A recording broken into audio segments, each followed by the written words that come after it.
Ditto is a failed clone of Mew. This theory has been out since the start of the Pokemon franchise. It suggests that Ditto were failed attempts by scientists who were trying to make a clone of the mythical Pokemon Mew. While trying to create Mewtwo from cloning Mew, fans speculated that there must have been previous failed attempts in doing so. Ditto and Mew are very similar with the fact that they have similar colors, including their shiny, both weighing 8.8 pounds, and are the only Pokemon that can learn the move Transform. This is also supported by the fact that Mewtwo was created on Cinnabar Island, where lots of Dittos live there. Blue's Raticate is dead.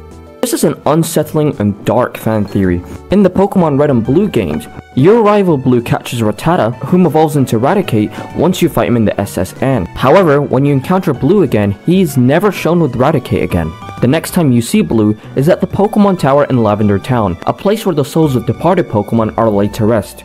This has led to the theory that the players actually killed Blue's Raticate, and that Blue couldn't get his Raticate in time to the Pokemon Center, hence passing away. But there are some people who theorize that Blue's Raticate hasn't died, but that he sent Raticate to the PC, probably due to it not being strong enough, or that he doesn't need to use it for his journey.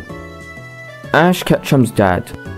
One of the unanswered questions yet to be told is who Ash's father is. There have been suggestions to who his dad could be, with the one that most people agree on is Giovanni. Giovanni is the antagonist in the Pokemon anime, known as the leader of Team Rocket. Some suggest that he sends off his grunts Jesse and James to actually keep an eye on Ash. This could also make sense as to why Jesse and James don't harm Ash, and are only focusing on his Pikachu, as Team Rocket are notorious for stealing Pokemon. Some other theories of Ash's possible father are Professor Oak, Red, and even his Pikachu. N is a Zoroark. This theory involves a link between N, one of the major antagonists in the Pokemon Black and White games, and a Zoroark. Both N and Zoroark have very similar hairstyles. There is also the fact that N has the ability to understand Pokemon. It's also worth mentioning that Zoroark has the ability to transform into not just Pokemon, but also humans. In the post-game of Pokemon Black and White 2, there's a Zoroark that leads you down a cave on Victory Road to N's castle. However, once you reach N's castle, the Zoroark disappears, and N is only to be found. This led to the theory that N is actually a Zoroark all this time. Cubone is a baby Kangaskhan. Kangaskhan is a Pokemon known to have its child in its pouch, with the baby looking pretty similar to a Cubone. According to the Pokedex, Cubone wears the skull of its dead mother. The theory suggests that Cubone and Kangaskhan are related since they look similar and are often located in the same locations in the Pokemon games. In fact, in Pokemon Sun and Moon, if you find a Cubone in the wild, it can call for help for a Kangaskhan. It's pretty weird how these two Pokemon are seen a lot besides each other. However, in the plot where you get to see the ghost in Lavender Tower, it is clearly a Marowak, which probably means that this theory is unlikely true, and it could just be a massive coincidence. Ash never aging theory. People have always wondered why Ash doesn't age, and one of the biggest theories is that the reason he doesn't age is due to seeing Ho-Oh. In the first episode of the Pokemon anime, Ash and Pikachu set out on their journey, where they encounter a flock of angry Spearow, who start attacking Ash and Pikachu. Pikachu steps in to protect Ash with its Thunderbolt, which causes Ash and Pikachu unconscious. After they wake up, Ash encounters a Ho-Oh flying. According to the Pokedex, it is said that anyone that sees a Ho-Oh is promised eternal happiness. This led some fans to speculate that Ash's meeting with Ho-Oh granted him an eternal state of youth so they can continue journeying with his Pokemon. This could explain as to why Ash is still 10 in the Pokemon anime, or it could be that time in the Pokemon universe is much slower to ours. The legendary beasts were the evolutions. This theory stems from the story of the Burned Tower, formerly known as the Brass Tower in Ecruteak City. About 150 years ago, there were 3 Pokemon who died at the Burned Tower. The cause of the fire remains unknown, but the fire was extinguished. The legendary Pokemon Ho-Oh revived the 3 dead Pokemon, turning them into Raikou, Entei, and Suicune. While we don't know which Pokemon the beasts originally were, the theory suggests that it was actually Jolteon, Flareon, and Vaporeon who died in the Burned Tower.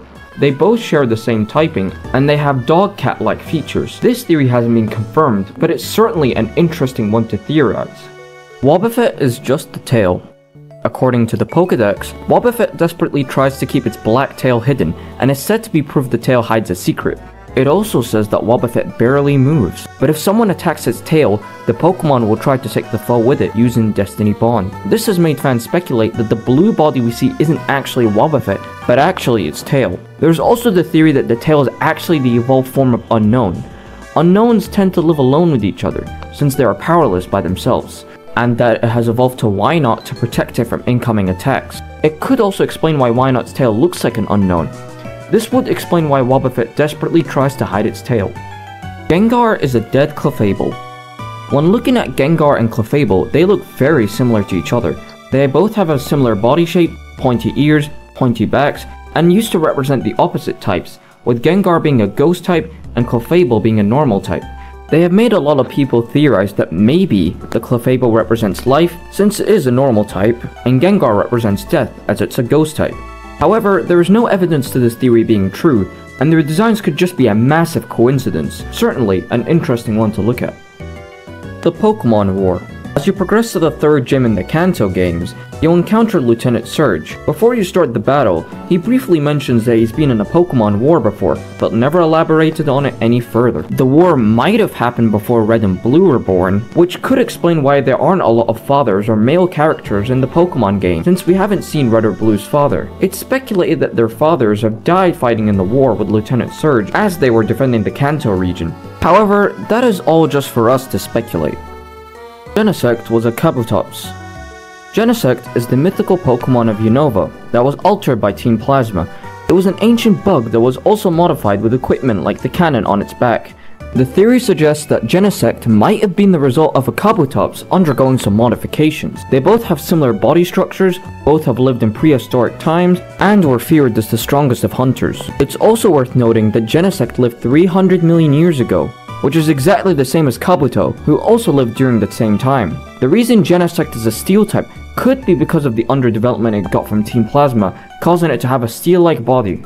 With all the Pokédex entries surrounding the two Pokemon, and the fact that they are similar in design, it's almost like Game Freak is trying to tell us a message or something. Mew under the truck. This is a classic Pokemon theory.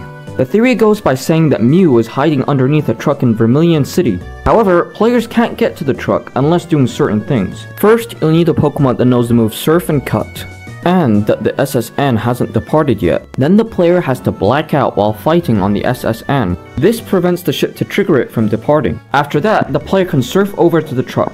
While Mew isn't underneath the truck, Game Freak has actually referenced this rumor in the later Pokemon games. In Pokemon Fire Red and Leaf Green, you can find a lava cookie underneath the truck. While in Let's Go Pikachu and Let's Go Eevee, you can find a revive. In Pokemon XD Gales of Darkness, there's a beauty trainer who says that maybe you'll find a muck under the truck. This is probably the most popular theory in Pokemon, and was one we definitely heard back at the playgrounds in elementary. If you enjoyed this video, be sure to hit the like and subscribe button for more videos like these.